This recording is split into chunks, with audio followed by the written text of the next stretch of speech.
Hey guys, thanks for checking this out. This is a Volkswagen Beetle Ragtop sunroof install. So we took a Ragtop from Legacy Products. You could check out sunroofsource.com if you're interested in more details about this, but Doug's Bugs and Bunnies over in Mesa, Arizona completed a full sliding ragtop kit install on this Volkswagen Beetle.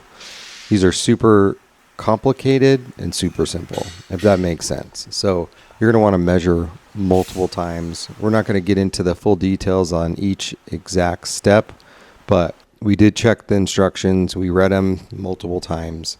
Not only do we read them multiple times, we also rechecked our measurements. Legacy Products does a really good job on providing all the information you need to do this correctly, as well as where to mount it, how to mount it, the positions. They also provided a lot of templates to install it as well. So if you're interested in adding a ragtop in your Volkswagen Beetle, you live in Arizona or the Southwest and you're interested in doing this, check out Doug's Bugs and Bunnies. They can install one of these for you. Or if you're interested in installing yourself, check out Legacy Products. Their website is sunroofsource.com. They offer multiple options for Volkswagens. So again, we're not going to get into details on exactly what was done here, but if you are interested in cutting out a sunroof or a ragtop into your Volkswagen, check out Doug's Bugs and Bunnies or head over to Legacy Products.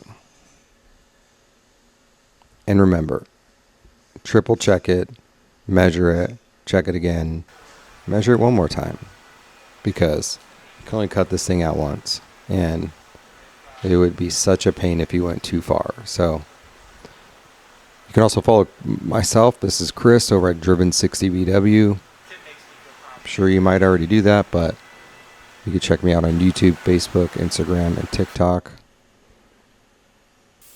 And as always, a Volkswagen was meant to be driven. Make it happen.